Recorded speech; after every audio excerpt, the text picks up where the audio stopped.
DOS is system software or an operating system.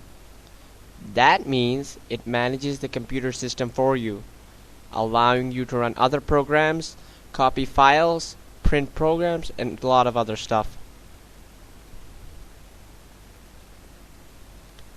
All other software depends on the operating system. DOS actually stands for Disk Operating System. The most popular and widespread used form of DOS was MS-DOS, which stood for Microsoft DOS. But currently they're being replaced by the more modern and more user-friendly Windows. But as long as DOS is there, Windows can never really be fully used completely. All earlier versions of Windows need DOS to run, but Windows NT is an example of Windows which does not need DOS. When you turn on an operating system using DOS, you'll see a Windows prompt, like you often see in this. The C prompt over here on your screen shows that we are working with a local hard disk.